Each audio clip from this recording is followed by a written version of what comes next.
Thank you.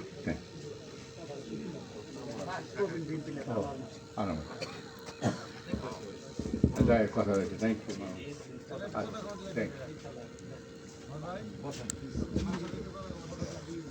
আর কি কথা বলবে? বিসমিল্লাহির রহমানির রহিম। দেশ নেত্রী, তিনবার প্রধানমন্ত্রী মরহুমা বেগম খালেদা জিয়া আর আমার নেতা, এখন চেয়ারম্যান হয়ে গেছেন, আপনারা জানেন হয়তো, বিএনপি চেয়ারম্যান। আমরা চেয়ারপারসন বলতে বলতে অভ্যস্ত হয়ে গেছি, তো অনেকগুলি বছর চেয়ারপারসন বলছি না, অনেকগুলি বছর। এখন আমাদের প্রিয় নেতা তারেক রহমান সাহেব চেয়ারম্যান, ওনাকে কংগ্রেচুলেশন।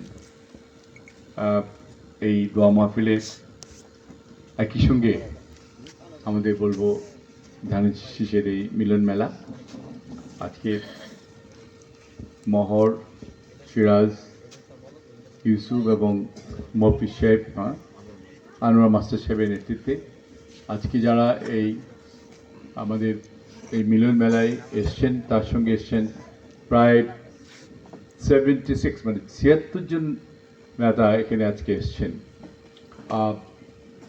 আমি বলবো যে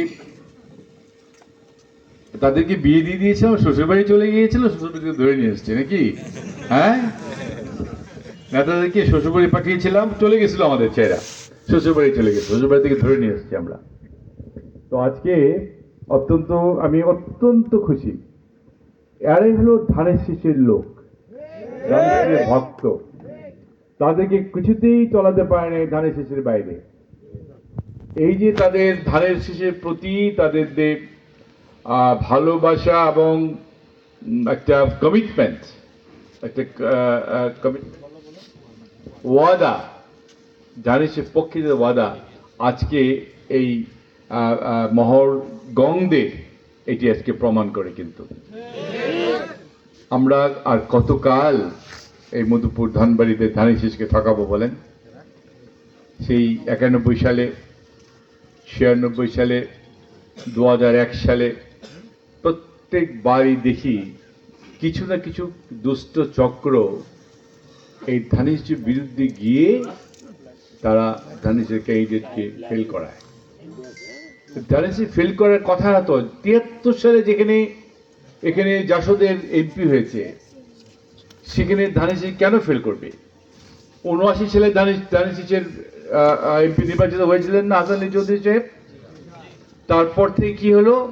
একবার আমার নেত্রী বেগম খালেদা জিয়া এবং আমার নেতা তারেক রহমান সাহেব যাকেই নমিনেশন দেয়, তার বিরুদ্ধে একজন দাঁড়িয়ে যায়। এই যে দেশি বিদেশি শব্দ তুলে, এই যে কায়সার সাহেব কি এই দেশের লোক ছিল? কায়সার চৌধুরী, ডক্টর আমাদের মন্ত্রী মহোদয় যে রাজ্জাক সাহেব শস্যবাড়ির লোক ছিল। আমাদের সালাম তালুকদার সাহেব শস্যবাড়ির লোক ছিল। তা আমি শুধু দেশি বিদেশি? আমার গায়ের রং কি পছন্দ হয় না নাকি? এটা কি সাদা চামড়া? হ্যাঁ, আর কোনো কাম পায় না, একটাই স্লোগান তুলে। হ্যাঁ, জামাতটা কিছু বলে না, আওয়ামী লীগ বলে না, আমার নেতা কর্মীরা এই কথা বলে। আচ্ছা, এটা হয়? আমি 25 বছর কাম করলাম, দেশি বেটারা কি কামটা করছো এই পর্যন্ত তোমরা? হ্যাঁ, আমি কি করছি আর তোমরা কি করছো? উপজেলা করছি, প্রত্যেকটা ইউনিয়নের সমান ফকিরের কাম আছে ভাই। এমন কোন ইউনিয়ন নাই যে সমান ফকিরের ছোঁয়া নাই। আমি করবো কাম আর তুমি আমার দুর্নাম করে বেড়াবো আমার দলের লোক হইয়া। আরে বাবা, তুমি ধানের শীষে ভোট চাচ্ছ, আলহামদুলিল্লাহ, হতে পারে একটা জায়গা থেকে 4টা 5টা 10টা করে কিন্তু আমরা এমপি চাই, সেখানে কোনো অসুবিধা নাই, সারা বাংলাদেশে এটা আছে। কিন্তু এইভাবে ব্যক্তি আক্রমণ করে আমাকে, এইটা ঠিক? আমি তো ওই দলেরই লোক নাকি? আমি তো ধানের শীষের মানুষ, আমার 14 গোষ্ঠী ধানের মানুষ, তৃতীয় প্রজন্ম ধানের শীষ করি ভাই। আফরুদ্দিন ফকির আমার চাচা, আপনার শহীদ প্রেসিডেন্ট জিয়াউর সময় উনি ভাইস চেয়ারম্যান ছিলেন। আরেক ছোট চাচা আপনার জাসাসের ফাউন্ডার চেয়ারম্যান ছিলেন। হ্যাঁ, আমি করি, আমার ছেলে তৃতীয় জন্ম, আমরা আজকে বিএনপি করি। এখন এই তারপরে যদি আমাকে নিয়ে বিএনপি নিয়ে সমালোচনা করা হয়, তাহলে তো হয় না। এতে জামাতরা হাসে, আমার আওয়ামী লীগ যেহেতু নাই, হয়তো তারা ভাবে যে এরা নিজে নিজে ঝগড়া করছে। তবে আমি অত্যন্ত খুশি হয়েছি যে মহির যাদের সাথে এসছে, যাদেরকে নিয়ে এসছে, এদেরকে বিভ্রান্তি করতে পারে নাই। এদেরকে আমি কত খুশি হয়েছি তাদের এই ডিটারমিনেশন দেখে, তাদের এই ধানি সেচের প্রতি তাদের আকৃষ্ট দেখে, ভালোবাসা দেখে। আমার নেতা তারেক রহমান সাহেব তার তার কি বলে সিদ্ধান্তের প্রতি শ্রদ্ধা জানিয়েছে তারা। আমি আমার পরিবার এবং আমার দলের পক্ষ থেকে তারেক রহমান সাহেবের পক্ষ থেকে ধন্যবাদ জানাই। তারেক রহমান সাহেব বলে না আপনারা কি ব্যক্তি রাজনীতি করেন নাকি দানিশের রাজনীতি করেন, বলে না? এটা কিন্তু বলে উনি কি সারাক্ষণ এটা কথা বলে। উনি কিন্তু মানে কি বলবো, একটা পান না, 45 বছর আপনার এখানে এমপি পান না, এই বারবার এই এই এই সিদ্ধান্তের জন্য একটা লোক মাঝখান থেকে দাঁড়িয়ে যায়। তো এবার দাঁড়িয়ে আছে, এখনো দাঁড়িয়ে আছে। একজন আসলো 5ই আগস্টের পরে, আজাদ সাহেব, কর্নেল সাহেব, আমার নেতা নেত্রী ফটো দিয়ে সারা মধুপুর ধনবাড়িতে ভোট চাইল, নমিনেশন পেল না, স্বতন্ত্র দাঁড়িয়ে গেছে। আমাদের মোহাম্মদ আলী সাহেব তো নির্বাহী কমিটির সদস্য।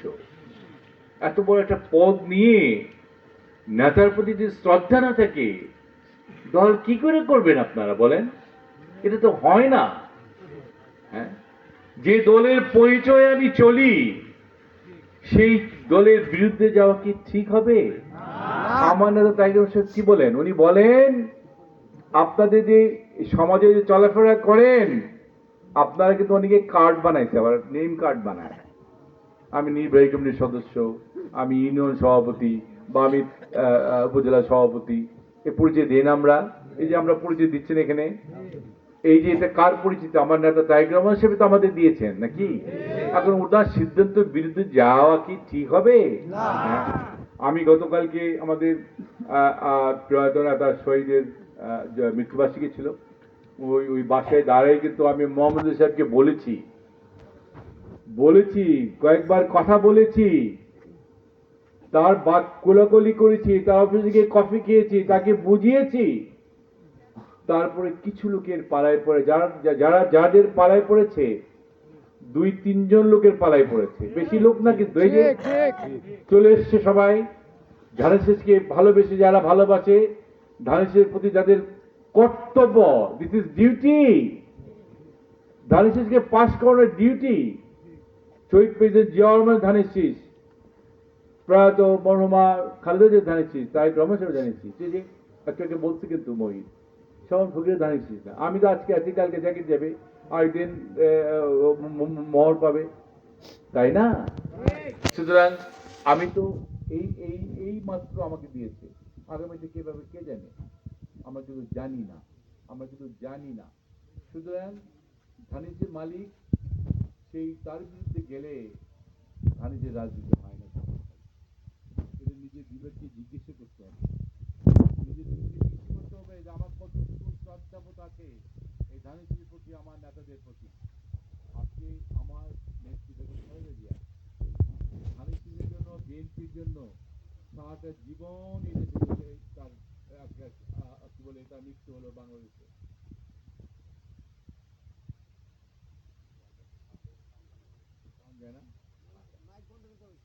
একটু এই যে 30শে ডিসেম্বর আমার একটু চলে গেলেন, তার শরীরে কি অবস্থা ছিল, ওনাকে কিন্তু লন্ডনে নিয়ে গেল, সুস্থ হয়ে গেলেন।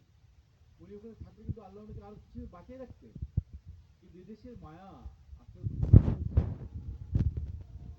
বিএনপি, উনি চলে এসছেন এই ধানেশিসে, বিএনপির জন্য চলে এসছেন উনি। উনি জানেন সামনে নির্বাচন, আমি না থাকলে বিশৃঙ্খল হতে পারে, আমি না থাকলে এদেশে যারা ধানেশের রাজনীতি করে, যারা বিএনপি করে, তারা সাহস পাবে না। নিজের মৃত্যু ঝুঁকি নিয়েই সে এই দেশে রয়ে গেলেন। আর সেই ধানেশের বিরুদ্ধে আমরা কথা বলবো, সেই ধানেশের বিরুদ্ধে আমরা কি দাঁড়াবো? এটা হয় বলেন? এটা হয় না। আজকে আমি আবারও বলবো, অনেকদিন যাবত আমরা এখানে এমপি পাই না ভাই। আগামীতে কিন্তু বিএনপি ক্ষমতায় আসবে ইনশাল্লাহ।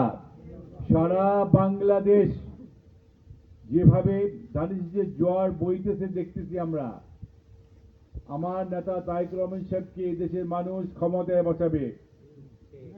আমরা যদি এমপি না পাই, এই যে একটু আগে যাকে বললো না, এই যে এত সমস্যা আছেন আপনাদের, এই সমস্যার কথাটা কে বলবে? জামাত বলবে? স্বতন্ত্র তো পাশই করতে পারবে না। হ্যাঁ, এই আমরা নিজেরা ঝগড়া করে একবার ডক্টর রাজাকে পাশ করে দিয়েছিলাম না, তা আবার সে তাল তুলতেছে নাকি? হ্যাঁ, তাল তুলতেছে। জামাতকে পাশ করাতে পারবেন আপনারা? জামাত পাশ করলে কি হবে বুঝেন না? যারা দেশই চায় নাই, যারা বাংলাদেশ চায় নাই, এই যে আওয়ামী লীগ ভাইরা, আওয়ামী লীগ ক্ষমতায় থেকে জামাতদেরকে যেভাবে ফাঁকি দিতে, এখন সে আওয়ামী লীগ ভাইরা দেশ ছেড়ে চলে গেছে, অনেক এমপি মন্ত্রী চলে গেছেন। এখন জামাত যদি ক্ষমতায় আসে, তাই বানান ওইসব বড় বানাতে খুঁজে পাবে না, তখন ধরবে কাদের? উপজেলা পর্যায়ে নজরে ধরবো, তারপর ইউনিয়ন পর্যায়ে নজরে ধরবো, তো বলে না জান্নাতবাসী, হ্যাঁ ধরে ধরে খবর তোদের জান্নাতে তাদের পাঠাই, বুঝছেন? সুতরাং ভাবতে হবে, বিএনপি ক্ষমতায় থাকলে বিএনপি কাছে আপনারা নিরাপদ, এটা কিন্তু মাথায় রাখেন আপনারা। দয়া করে দল বল দিবি সবাইকে আমি বলবো, স্বপন ফকির নিরাপদ দেবে ইনশাল্লাহ, আমি কথা দিয়ে যাচ্ছি আপনাদের। এই মধুপুর ধনবাড়িতে কোনো চাঁদাবাজি হবে না, কোনো দখলবাজি হবে না, কোনো সালিশি হবে না। আমি স্বপন ফকির বিএনপি নেতা বলে গেলাম। আমার ডানে ভাবে নেতা আছে। এই যে কিছুদিন আগে যখনই দু একটা ঘটনা যে ঘটনায় তা তো না, আমরা কানে আসে তো, যেই খাপ করে ধরি, ধরলেই বলে কি তাহলে ওই গ্রুপে যাবো না, মানে মানে কি এমন বিপদ, ধরলেও খারাপ, ধরলেই বলবো ওই গ্রুপে যাবো না। এমপি পারলে কোনো গ্রুপ থাকবো, তখন ধরতে সুবিধা হবে না, ছাই দিয়ে ধরবো, হ্যাঁ ছাই দিয়ে ধরবো। তো এই কাজটা আমার করে দিবেন না আপনারা? হাতকে শক্ত করে দিবেন তো? এই যে এলাকায় যে এত মানে অসম্ভব রকমের প্রবলেম কিন্তু আছে, এই যে জমি জমা নিয়ে প্রবলেম, বনের নিয়ে প্রবলেম, রাবার নিয়ে প্রবলেম, রাস্তাঘাট, ব্রিজ, কালভার্ট। আমি এই এলাকায় কিন্তু শিল্পায়ন করতে চাই, আমি গ্যাস আনতে চাই, আমি বিদ্যুৎ বাড়াতে চাই। ওই যে আমার নেতা তাইকুর সাহেব বলেন আই হ্যাভ প্ল্যানস, উনি প্ল্যান আছে ওনার, স্বপ্ন এবং প্ল্যান দুটোই আছে ওনার, ওনার দুটোই আছেন। কিন্তু সুতরাং এই প্ল্যান থাকলে আমারও সেরকম প্ল্যান আছে মধুপুর ধনবাড়ি নিয়ে। সুতরাং এই প্ল্যানগুলি থাকে, আপনারা আমার হাতকে শক্ত করেন, আমার হাতকে শক্ত করেন, আমার হাতকে শক্ত করেন, দেখবেন ইনশাল্লাহ আপনার উপকার হবে আপনাদের। আর যারা এমপি ক্যান্ডিডেট আছে তাদের সাথে তুলনা করবেন না। এই যে জামাত 10 তারিখ আছে, এই মাসের 10 তারিখ, কয়দিন হয়? আগে তো মন্ত সাহেব ছিল, ওনার তো কি বলে কি বলে বাতিল হয়ে গেছেন। 10 তারিখে কাফি সাহেব আসছেন। কাফি সাহেব আমরা চিনেন? দেখছেন কোনদিন? তো এই জামাতের এই ক্যান্ডিডেটের অবস্থা। আর যে কর্নেল সাহেবের এই যে কালকে তো পেপারে দেখলাম ওরা দুদকে মামলা হয়েছে, দুদকে মামলা হয়েছে। কি মামলা আমি উঠে পড়লাম, সেখানে লেখা আছে ও কি, আমার কাছে একজনে পাঠাইছে, ব্যাংকে অস্বাভাবিক রকমের লেনদেন, টাকা পয়সা লেনদেন, এবং আরেকটা শব্দ লিখছে টাকার কোনো ইয়ে নাই, বৈধতা নাই, কালো টাকা। এইটা দিয়ে আজকে আমাকে একজনের পাঠাইছে, দুদকে মামলা হয়েছে গত নভেম্বর মাসের 25 তারিখে। তো দুদকে মামলা খাওয়া লোকরা আপনারা ভোট দেবেন? জেলে এই যে ওনার যে ইয়ে আছে, এই কথা বলি না, কিন্তু বলি আপনাদের জানতে হবে তো। খালি আমার নামে দুর্নাম করে, হ্যাঁ, আর আমি কিছুই কমেন তো হয় না। এখন মুখ খোলা শুরু করছি ভাই, কিছু কিছু আপনারা যদি কিছু মনে করেন, কিছু মনে করার নাই, বুঝছেন? এই যে কদিন আগে আমাদের যে ইয়ে করি নমিনেশনে দাখিল করে, ওখানে কিন্তু আমাদের এই জাদা সাহেবের, কর্নেল সাহেবের 4টা মামলার হিসাব দিছে। 4 মামলা, 2 মামলা বৈষম্য বিরোধী হয়েছে না কদিন আগে, এই বৈষম্য বিরোধী 2 মামলা, তাও কি বড় বড় ধারা 302, 326। ডাকাত এইসব বড় বড় মার্ডার কেসের লোক ভাই। তারপর ওখানে লেখা আছে হাসিনা 1 নম্বর আসামি, উনি তার সঙ্গে একজন একখানে দেখলাম 9 নম্বর আসামি, আরেকজন দেখলাম 17 নম্বর আসামি। এই হলো অবস্থা, তার এমপি বানাবেন আপনারা? হ্যাঁ, এই যে ডিম খাওয়া আন্ডা খাওয়াইতেছে শুনতেছি, হ্যাঁ আন্ডা দেয়, আর কি দেয়, চাউল দেয়, ডাউল দেয়। তুমি আইছো কদিন আগে, টাকাগুলি যে তোমার নামে দুর্নাম শুরু হয়ে গেছে। কিন্তু মানুষ তো প্রশ্ন করে তোমার টাকার উৎস কি? তুমি একটা কর্নেল মানুষ, 50, 60, 70, 80 হাজার বেতন পাইতা, তুমি কবে কিভাবে ব্যবসা করলা জানাও, জনগণকে জানাও। জানাইছে, যেই জানাইছো ধরা খেয়ে গেছে, ধরা খেয়ে গেছে। এগুলো দেখতে হবে আপনাদের। আপনারা এসে জিজ্ঞেস করবেন যে শুনলাম আপনার নামে নাকি দুদিকে মামলা হয়েছে ভাই, আপনার নাকি ওই যে বৈষম্য বিরোধী মামলার মধ্যে আপনি আসামি, তাও কি হাসিনার সঙ্গে আসামি। চিন্তা করছেন? সুতরাং এত বড় আসামি আপনি, এগুলি জিজ্ঞেস করবেন। তা আপনি কি করে এতগুলি মাথায় মামলা নিয়ে আপনি মানুষের সাথে কি সুন্দর কথা বলে, কি সুন্দর কথা বলে বলেন? হ্যাঁ, আমি শুনি মাঝে মাঝে, আমি দেখি তো। হ্যাঁ, এই সুন্দর কথা তোমার এই যে তরুণ এই 15 দিন আগে জানতাম না এগুলি। আমি ভাবতো আহারে কি সুন্দর লোক। হ্যাঁ, এখন তো বুঝেন, এখন বুঝছেন তো, বুঝছেন, জানতে হবে আপনাদেরকে। আমি জানাবো এখন, আমি মুখ খুলি না, এখন মুখ খুলবো। আপনারা যদি খারাপ মনে করে, এতদিন তো ভালো বলতেন যে ফকির সাহেব কারোর সময় সমালোচনা করে না, বলছেন না? এখন কিছু না বললে, কারণ আমারে বকাবকি করবে আমার সম্বন্ধে, বললে আমার সবার ফকিরের হাত নাকি লম্বা। আবার একজনে খেপায় যে মধুপুর থেকে হাত লম্বা হয়ে বোয়াপুর জায়গা, এর কি ভাই আমার সাথে এর কি মারে, বুঝছেন? তো আমি একটু এর কি মারি। আমি তো মিথ্যা কথা বলবো না, আমি মিথ্যা কথা বলি না, সত্যি কথা বলি, প্রমাণ দিয়ে, কাগজে প্রমাণ দিয়ে কথা বলি, বুঝছেন ভাই? সুতরাং আপনাদের জ্ঞাতার্থে বলে গেলাম, এখন আপনাদের বুঝবেন কার এমপি বানাবেন আগামীতে, সেটা নির্ভর করে আপনাদের উপরে ভাই। আমি তো ভোট চাইতে পারবো না, ভোট চাইতে গেলে আমার আবার কি জানি বলে এটাকে আচরণ বিধি হবে। দোয়া চাই আপনাদের কাছে, দোয়া চাই, আমার জন্য দোয়া করবেন। আমি নিশ্চয়ই বিশ্বাস করি কিছুটা হলেও তো আপনাদের আস্থা অর্জন করতে পারছি না ভাই। এই 18, 20, 25 বছরের কাজ কাম করে তো এত বড় করে দিছি।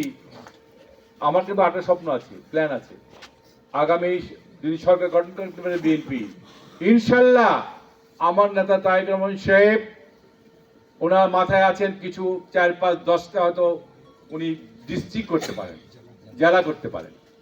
ওই জেলা যদি করে, উনি যদি প্ল্যান করেন, আমার ইচ্ছা আছে ওই প্ল্যানের মধ্যে আমার মধুপুর ঢোকাই দেবো। আমার ইচ্ছা আছে, এগুলো আমার ইচ্ছা। এর সুযোগ হলে আমি করে দিব।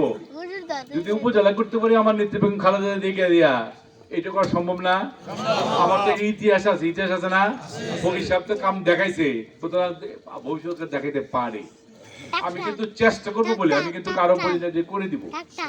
আমি চেষ্টা করি সবকিছুতেই, এইটুকু কথা বলি, কাজ করি এইটুকু। কারণ এইটুকু কথা বলা, এইটুকু কাজ করলে হবে না, বুঝছেন? সুতরাং আমি আর কথা বাড়াবো না, আমাদের আরেকটা মিটিং আছে, ওখানে যাব। আমি শুধু আবারও মোহর ভাই কই, Mohar thank you very much, Yusuf ভাই থ্যাংক ইউ, এবং আমাদের কি বলে সিরাজ ভাই থ্যাংক ইউ ভেরি মাচ, আমাদের আনোয়ার সাহেব আপনাকে ধন্যবাদ, এবং যার সঙ্গে তারা এসছেন যারা, সবাইকে আমি সত্যি বেরি ভাইটা কোনো প্রবলেম নাই তো নাকি? কাবিল মিয়া নিয়ে চাকরিতে যাবো, তার বাড়িতে যাবো আমি, যেখানেই সমস্যা ওখানেই সমান ব্রিগেড যাবে, বলে দিচ্ছি আমি। আমাকে ধরে নিয়ে যাবেন যে চলেন ওই জায়গায় যেতে হবে। আমার কাছে কোনো ইয়ে নাই, কি বলে হিংসা নাই। আপনাকে যেখানে যেতে বলবো আমি ওখানে যাবো বলে গেলাম আজকে। যেখানে বলবেন আমি ওখানে যাব। তাকে যদি আদর করে ভালোবাসাতে গলা ধরে আনতে হয় আনবো। শুধু একটা কথাই বলবো, তুমি দানিশের রাজনীতি করো, ব্যক্তি রাজনীতি করো না তারেক রহমান সাহেব রাজনীতি করো। শুধু এই প্রশ্নটাকে আমি জিজ্ঞেস করতে চাই। যদি তারেক রহমান সাহেব রাজনীতি করো, যদি দানিশের রাজনীতি করো, তাহলে তোমাদেরকে আমাদের সাথে আসতে হবে। আমরা জোর করে ধরে নিয়ে আসবো তাকে, ভালোবাসাতে নিয়ে আসবো। তুমি আসবে না কেন? তুমি কেন আসবা না? যারা ধানিশকে ধ্বংস করতে চায় তাদের পিছনে থাকবা? যারা ধানিশকে ফেল করে তার পিছনে থাকবা? এগুলি প্রশ্ন করতে হবে তাদেরকে। তাদেরকে ওই যে আমরা শুনি না গ্রামেগঞ্জে কি যেন ম্যাজিক, কি ম্যাজিক করে ওখানে কয়, না না না কি ম্যাজিক করে, হ্যাঁ আরে না কি খাওয়া কয়ে ম্যাজিক করে কি শুনি, ব্ল্যাক ম্যাজিক। এই ব্ল্যাক ম্যাজিক করলো কেন ওইসব নেতাদের খুঁজে বের করতে হবে। হ্যাঁ, সুতরাং এইগুলি মাথায় ঢোকাতে হবে আমাদের। আমাদের ধানিশের বাইরে যারা আছে তাদেরকে একত্রিত করেন, তাদেরকে আদর ভালোবাসাতে নিয়ে আসেন দয়া করে। একবার দুইবার তিনবার যাবো তাদের কাছে আমরা, কোনো অসুবিধা নেই। আমার পাশে যারা আছে, ফারুক তোমাকেও বললাম, তোমার নেতৃত্বে বা কাবের নেতৃত্বে তোমরা দয়া করে, এখন আমাদের তো আপনার কি বলে মহল আসলো, সবাইকে নিয়ে 8-9 নম্বরে বোধহয় এখন একটু সমস্যা আছে, আমার কানে যা আছে। যদি থাকে দয়া করে প্লিজ দয়া করে সবাইকে নিয়ে আসেন। ধান এসেছে, কোনো বিকল্প নাই। আমি আবারও বলছি, সরকার গঠন হবে, যদি আপনার এমপি না থাকে তাহলে কাইন্দা মরবেন বলে দিচ্ছি। কারণ আশেপাশে সবাই এলাকা উন্নয়ন হবে, আপনার এলাকা উন্নয়ন হবে না। আমি কি কথা বলতে পারবো তারেক রহমান সাহেবের কাছে কি? 45 বছর আপনার এমপি দেন না, আর কতদিন তারেক রহমান সাহেব বলেন? আমার শহীদ জিয়া রহমান থেকে যান নাই, আমার কি বলে ম্যাডাম থেকে যান নাই, ম্যাডাম এত বড় কাজ করে দিল। 3বার না 4বার ম্যাডামকে নিয়ে এসছে আমি মধুপুর ধানবাড়ি, তারপরে আপনার এমপি বানান না। বারবার এই দুষ্টামি করে, এই দুষ্টামিগুলো বন্ধ করতে হবে। এবং এগুলির জন্য আপনারা আছেন, আপনার সোচ্চার হন, আপনারা দয়া করে সোচ্চার হন। আপনার সোচ্চার হলে সব বন্ধ হয়ে যাবে। আর ওই যে যারা আছে না, যে মমদুল সাহেবের নামই কই, মমদুল সাহেব থাকবে না, উনি চলে আসবেন, উনি ইলেকশন করবে না, দেখবেন। সুতরাং ওর আশায় যারা আসো তারা এখনই চলে আসো ভাই। হ্যাঁ, কয়েকদিন পরে 2-3 দিনের মধ্যে 4 দিনের মধ্যে দেখবা যে ও বলছে যে আমাকে তাই হিসাব ডেকে নিয়ে গেছে, আর যাবো, তখন কিন্তু তোমার ঠকবা ওর পিছনে থাকা। সুতরাং তাদের চলে আসো, আমাদের তোমাদের দরজা খোলা, আমরা তোমাদের অনেক অনেক ভালোবাসা দেবো, আসো প্লিজ। তো আমি আর কথা না বাড়িয়ে আমি আবারও গঙ্গের সবাইকে, আবার আরো যারা আমার গানে বামে যে নেতৃবৃন্দ আছেন, আমার সামনে যারা মুরব্বীন আছেন, সবাইকে দলের পক্ষ থেকে পক্ষে ধন্যবাদ দিয়ে, এবং আগামী কিন্তু 1 মাসে নাই, 8 তারিখ 14 তারিখ আপনারা এমপি পাবেন কি পাবেন না, এই 1 মাস পরে কিন্তু বোঝা যাবে। এখানে দাঁড়িয়ে কথা বলছি তো, আগামী যদি এমপি দাঁড়িয়ে কথা বলতে পারি। এই দায়িত্ব কিন্তু আপনাদের, এই দায়িত্ব কিন্তু আপনাদের ভাই। আমি যেন বড় গলা করে তারেক রহমান সাহেবকে বলতে পারি যে এবার মধুপুর ধনবাড়িবাসী আপনাকে এমপি উপহার দিয়েছেন, এবং আমার এই অসুবিধা আছে, আপনাকে করে দিতে হবে। আমি কিন্তু জোর গলায় আমার নেতা তারেক রহমান সাহেবের কাছে কাজ আদায় করতে পারবো, সেই সাহস আমার আছে।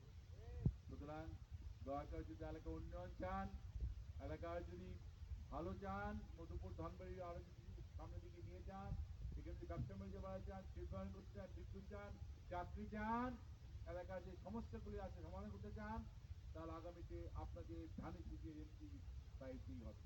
তার কথা না বাড়িয়ে আমি আবারও সবার কাছে দোয়া চেয়ে আমি আমার কথা শেষ করছি, এবং আমার নেত্রী বেগম খালেদা জিয়া, ওনার জন্য দোয়া করবেন। 29 ডিসেম্বর চলে গেছেন, লক্ষ লোকের জানাজায় মানুষ অংশগ্রহণ করেছিল, এত মানুষ, যেখানে কোনো দল বল ছিল না, সেখানে গিয়ে আমার নেত্রী জানাজা হয়েছে। এই জানাজায় প্রমাণ করে দেয় আমার নেত্রী কত পপুলার ছিল, কত জনপ্রিয় ছিল, এবং আমার নেতা আজকে চেয়ারম্যান হয়েছেন, বিএনপির হাল ধরেছেন, তার জন্য আমরা কর্মশীলেছেন, তার জন্য আমরা দোয়া করবো। আর কথা না বাড়িয়ে সবাইকে ধন্যবাদ জানিয়ে আমি আমার বক্তব্য দিয়ে শেষ করছি। বাংলাদেশ জিন্দাবাদ, বেগম খালেদা জিয়া অমর হোক, আমার নেতা তারেক রহমান জিন্দাবাদ। সবাইকে ধন্যবাদ, আসসালামু আলাইকুম।